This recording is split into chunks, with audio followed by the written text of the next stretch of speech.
Kabanata 26. Wala sa plano ni Sergio na hayaan ang alinman sa mga anak na babae ng Vanderbilt na makalayo ngayong gabi. Kaya niyang maghintay hanggang sa bumalik ang isa, pagkatapos ay saktan ng dalawa. Nagpumigla si Willow ng ilang sandali bago nagkaroon ng bisa ang mabilis na kumikilos na gamot. Nanghina ang kanyang katawan, masyadong mahina para makagalaw, nakasandal sa kanya katawan nito.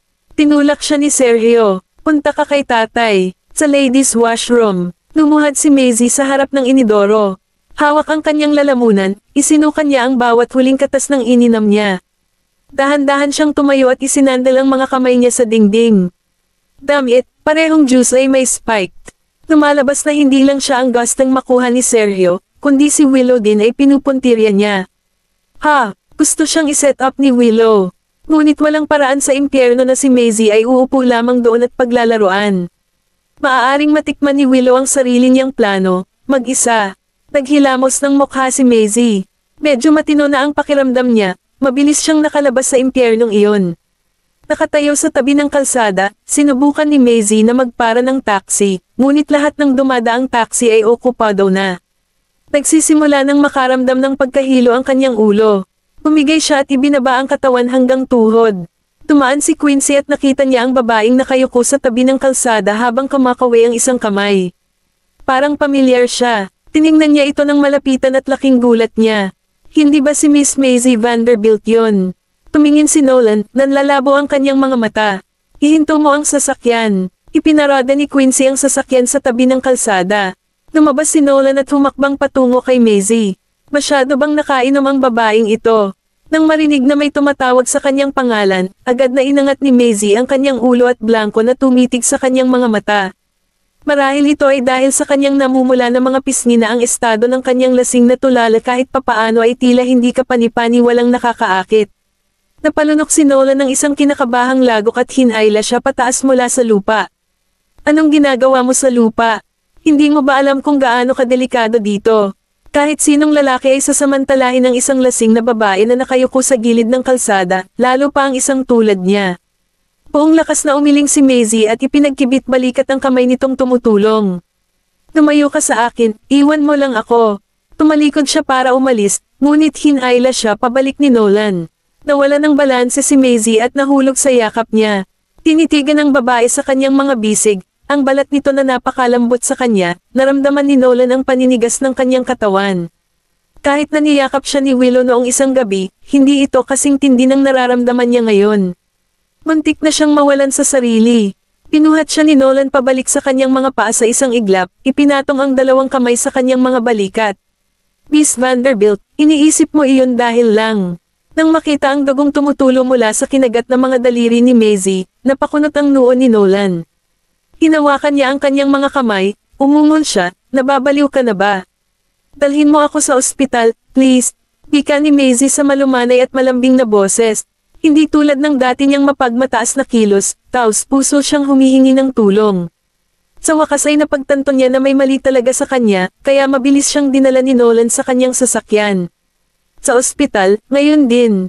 Walang ideya si Quincy kung ano ang nangyayari, ngunit tahimik siyang sumunod. Sa ospital, nakahiga si Maisie sa kama ng isang pribadong ward. Pagkatapos siyang bigyan ng nurse ng IV drip, lumingon siya sa dalawang lalaki. Siguro dahil nakatayo si Quincy malapit kay Maisie kaya. Tinanong siya ng nurse, ikaw ba ang boyfriend? Ha, hindi alam kung ano ang sasabihin, napanganga si Quincy kay Nolan. Ibinaba ng nurse ang ulat sa pagsusuri at sinabing, bakit mo pinainom ang iyong kasintahan ng gayong analeptics? Ang mga bagay na tulad nito ay nangangailangan ng mutual consent. Naiintindihan ko na baka gusto mong pagandahin ang iyong buhay pag-ibig, ngunit ang mga gamot na ito ay nakakapinsala sa katawan. Ang payo ko, lumayo ka. Hindi. Teka. Ako. Namula ang mukha ni Quincy na parang kamatis. Hindi man lang siya nadungisan. Ang panghuhusga ng nurse na tono ay nagparamdam sa kanya na hindi malinis. Hindi pinansin ng nurse ang pagtatangka niyang linawin ang sarili at umalis na. Mukhang nahihiya, lumingon siya. Mr. Goldman, maghintay ka sa labas, pinaalis siya ni Nolan. Nanatiling tikom ang bibig ni Quincy. Ano ba naman yan? Agad siyang lumabas ng kwarto. Matagal na tinitigan ni Nolan ang walang malay na babae. Hindi pa siya nagkaroon ng pagkakataong tingnan ng maayos ang mukha nito. Sa tuwing magkikita sila, palagi nakabuka ang kanyang mga ngipin, nakalabas ang mga kuko, na handang sumunggab. Kabanata 27. Hindi alam ni Nolan na ang babaeng ito ay mukhang napakatahimik at mahimbing na natutulog. Sinulyapan niya ang mga bakas ng kagat sa mga daliri nito. Dahil ba siya ay nadroga at kailangang gumawa ng mga ganitong pamamaraan para lamang manatiling gising? Paanong ang isang taong kasing talino niya ay nabiktima? Kung hindi niya ito nakita ngayong gabi, o mas malala pa, kung hindi siya nakatakas, kung gayon ay. Biglang nagsalubong ang mga kilay ni Maisie, at nanginginig ang kanyang mga pilikmata. Para siyang binabangungot, hindi. Nang marinig ang kanyang sigaw, lumapit si Nolan sa kanya. Maisie, sa kanyang panaginip, muling nakita ni Maisie ang lalaking nanakit sa kanya noong nakamamatay na gabi, 6 na taon na ang nakalilipas, ngunit sa pagkakataong ito ay walang mukha ang lalaki. Pinuksan ni Maisie ang kanyang mga mata. Siya ay natakot sa pinalaking mukha sa harap ng kanyang mga mata, kaya't likas niyang itinaas ang kanyang kamay. Ah, Mr. Goldman, is everything okay? Nang marinig ang kaguluhan sa loob, pumasok si Quincy sa pintuan. Sa sandaling pumasok siya, nakita niya ang isang namamagang marka ng sampal sa pisngi ni Nolan. Mabilis siyang tumalikod para umalis, na isinara ang pinto sa likuran niya. Si Mr. Goldman ay nasampal sa mukha. Walang paraan na sinabi ni Quincy kahit kanino iyon. So, wala siyang nakita. Sa wakas ay bumalik sa katinoan si Maisie. Nang makita ang mga ulap ng bagyo na nakapalibot kay Nolan, awkward siyang mamulong, haha. Bakit bigla ka kasing lumapit? Para sa isang segundo doon, akala ko ikaw ay isang multo. Inilapat ni Nolan ang kanyang mga daliri sa kanyang namumuong pisngi at tumangala sa kanya. Ito ba ang kabaitang matatanggap ko sa pagdala sa iyo sa ospital? Well, iyon ay ganap na hindi ko sinasadya, sabi ni Maisie sa kanyang pagtatanggol. Iniangat niya ang mukha niya paarap. Paano kung bigyan mo ako ng isang sampal, at tawagin natin itong even? Tapos na si Nolan sa pakikipag-usap sa kanya. Mas gusto niya ang kanyang pinakamahusay kapag siya ay natutulog. Anong ginagawa mo sa karaoke bar? Tanong ni Nolan. Magalang nang umiti si Maisie. Anong silbi ng pagsasabi ko sa'yo? Hindi ka pa rin matutuwa sa sagot ko. Tumalikod siya at humiga. Kinawayan niya siya. Magpapahinga lang ako saglit dito. Ikaw, mabait na Ginoo, maaari nang umalis. Seryosong gustong sakalin ni Nolan ang walang utang na loob na babaeng ito. Ipinadala niya siya sa ospital, ngunit ngayong maayos na siya, agad niya itong itinulak palayo. Lumabas si Nolan sa ward.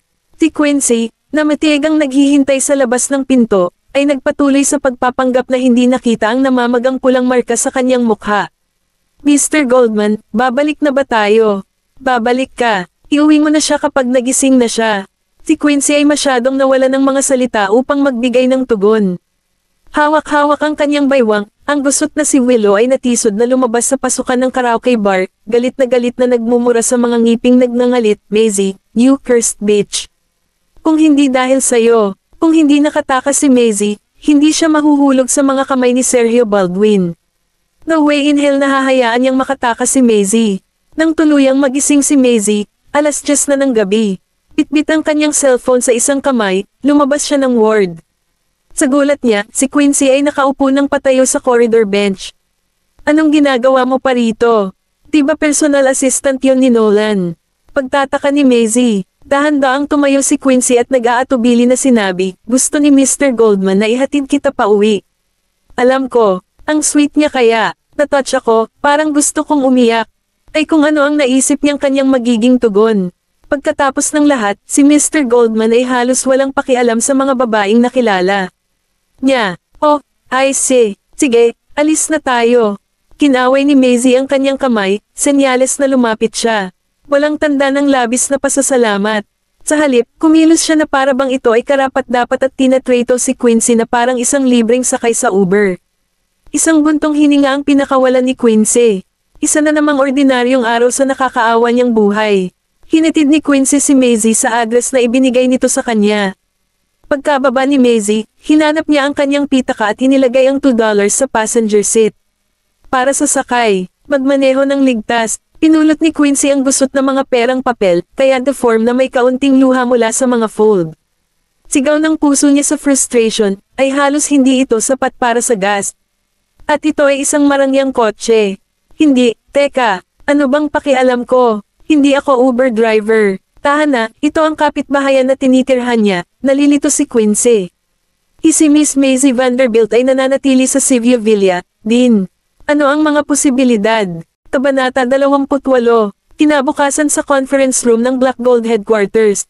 Ang proseso ng seryosong pagpupulong na ito ay katumbas ng 30 minutong pagpapahirap para sa mga nasa silid, lalo na't isang madilim na aura ang tumatagos mula sa taong nakaupo sa gitnang upuan, na naging dahilan upang manginig ang mga executive sa magkabilang panig. Ang isip ni Nolan ay wala sa pulong. Sa halip, ito ay okupado ng isang sinumpaang babae mula kagabi. Dahil lang sa buong magdamag siyang nananaginip ng maalay, para siyang sinapian, ang tanging nakikita niya ay ang mukha ng babaeng iyon. Siguradong mababaliw na siya. Nang sa wakas ay natapos na ang pulong, bumalik si Nolan sa kanyang opisina na nakakuyom ang kanyang panga. Hawak ang isang bangkos ng mga dokumento, pumasok si Quincy. Mr. Goldman, nakabalik ka na galing sa meeting. Oo, si Nolan ay naupo pabalik sa kanyang upuan. Swimming tayo mamayang gabi. Huminto si Quincy sa kalagitnaan habang binubuklat ang mga dokumento sa kanyang mga kamay at tumangala. Ano, bakit biglang hilig lumangoy? Nag-alinlangan si Nolan bago tumangala ng may tuwid na mukha at iniluwa ang mga salita. Upang palamigan, pamulong si Quincy. Oh, parang may naisip, napabulalas siya. Siya nga pala, Ginoo, noong hinatid ko pa uwi si Miss Vanderbilt kagabi. Tumigil ka, huwag mong pag-usapan ang babaeng iyon. Wala sa mood si Nolan na marinig ang pangalan niya. Nanatiling tikom ang bibig ni Quincy. Sige, baka masyado siyang nagsasalita. Kung sigurado kang mag-swimming ngayong gabi, kakanselahin ko ang iyong RSVP para sa kaarawan ni Mr. Boucher. Kahit na, gusto talaga ni Mr. Goldman Sr. na naroon ka. Nang makita ang iritableng ekspresyon ni Nolan, agad na tumigil si Quincy sa pagsasalita.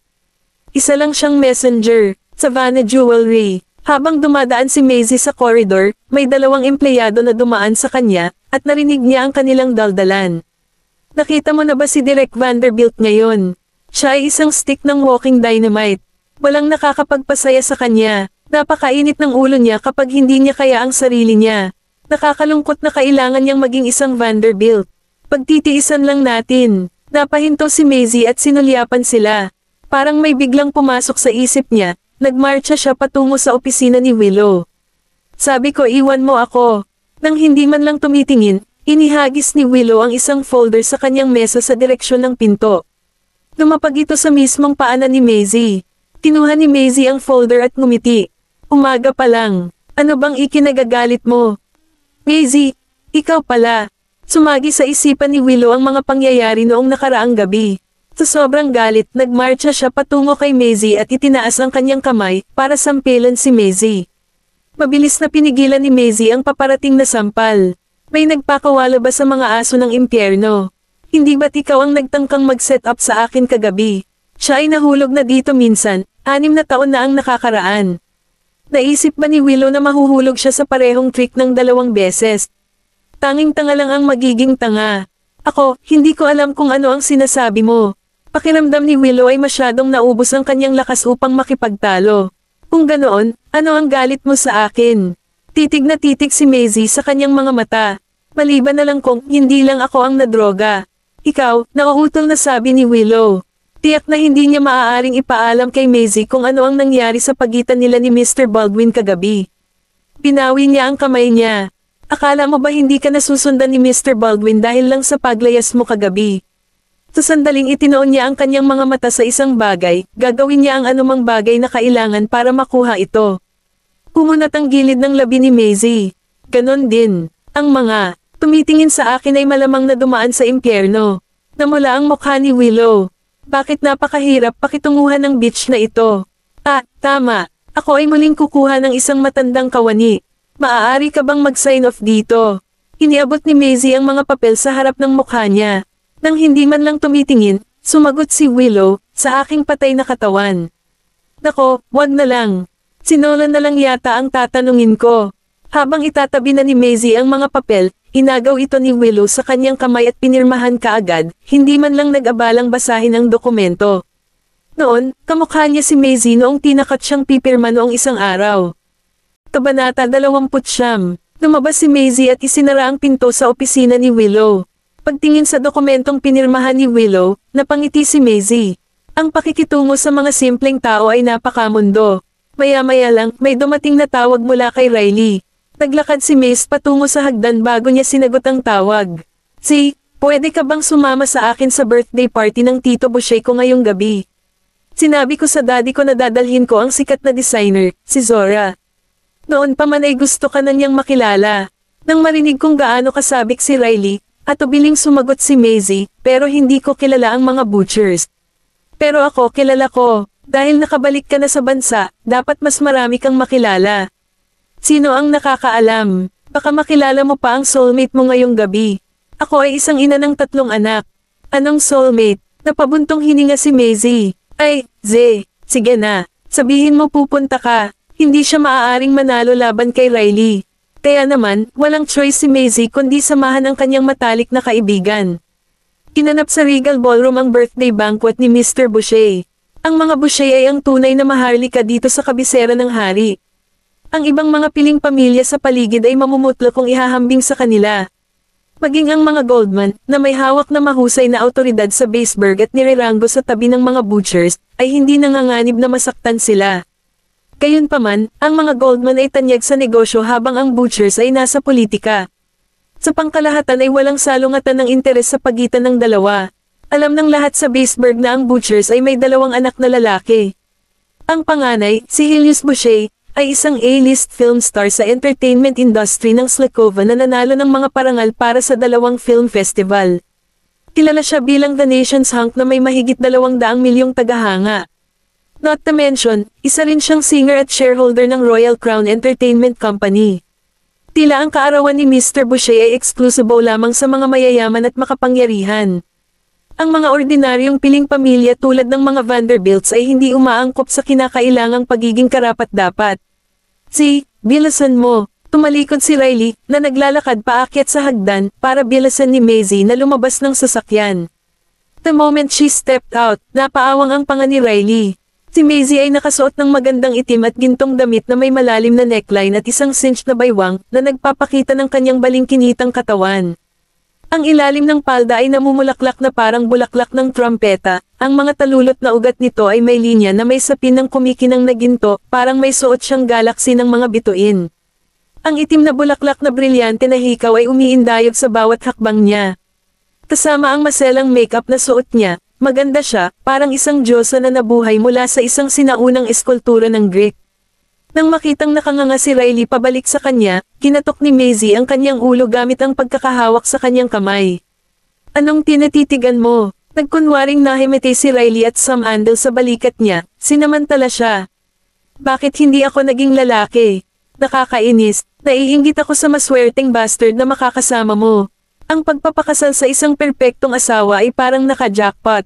Inakbayan ni Maisie si Riley at pabirong sinabi, kung gusto mo talagang maging lalaki, ang kailangan mo lang gawin ay sumailalim sa operasyon.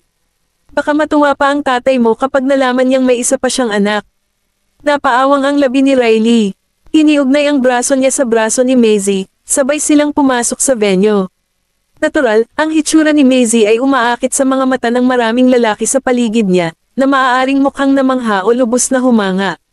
Nakatayo. Sa gitna ng karamihan, siya ay naging isang maliwanag na iridescent ray ng liwanag, imposibleng mawala sa mga anino.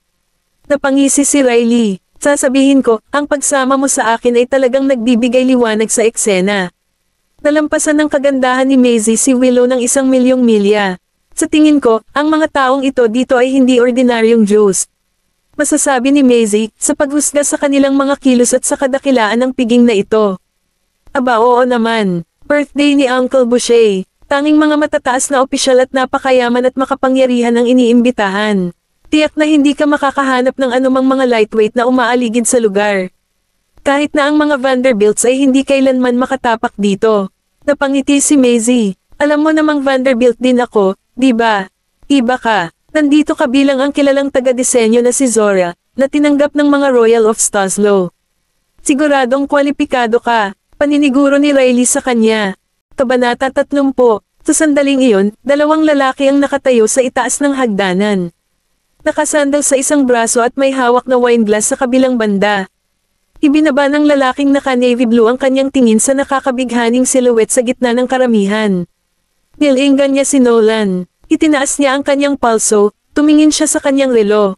Mahigit 10 minuto nang nakatitig si Nolan sa babae. Mukhang maganda ang babaeng iyon.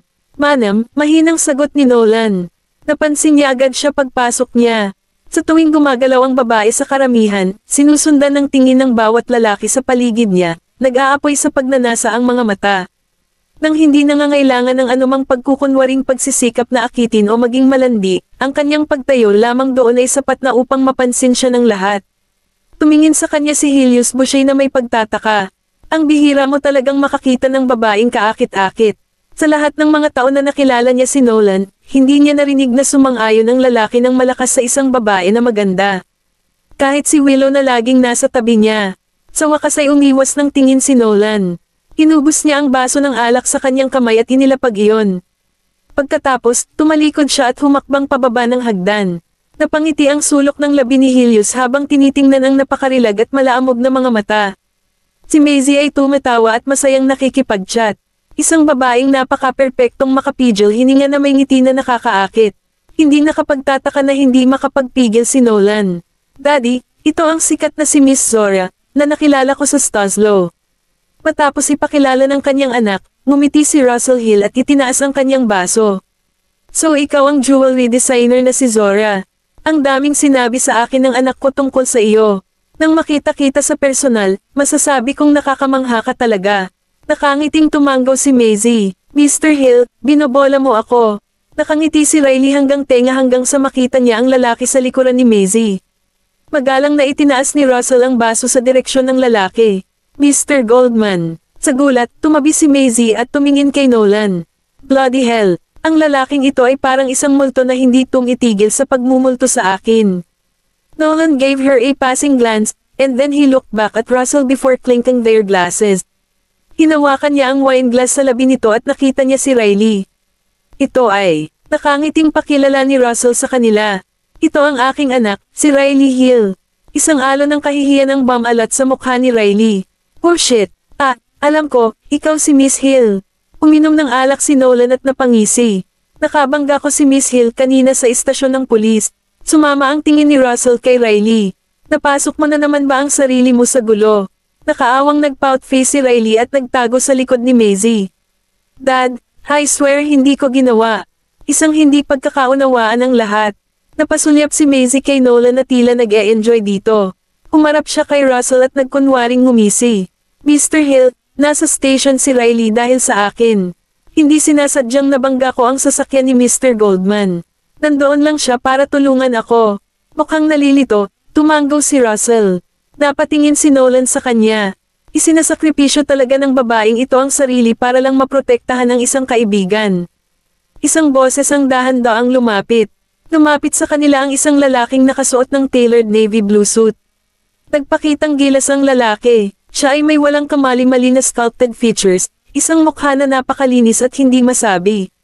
Sa kanyang likas na kagandahang loob at maharlika, kasama ang mapangarapin na mukha, siya ay tila padala ng langit. Paano siya dapat ilarawan? Siya ang mismong kahulugan ng isang Prince Charming na lumabas sa isang fairy tale. Flawless siya. Matagal nang alam ni Maisie ang kanyang pagkakakilanlan. Kung tutuusin, siya ay isang sikat na mga awit at isang award-winning na aktor. Siya ay lumabas lamang sa mga pambihirang pelikula. Nakita niya siya sa mga pelikula, gumaganap ng isang grupo ng iba't ibang mga karakter, ngunit hindi kailanman sa totoong buhay. Bukod dito, ang kanyang pangalan ay angkop sa kanyang katauhan, si Helios, ang Diyos ng araw. Tulad ng mga unang sinag ng araw sa umaga na nagbibigay liwanag sa dilim.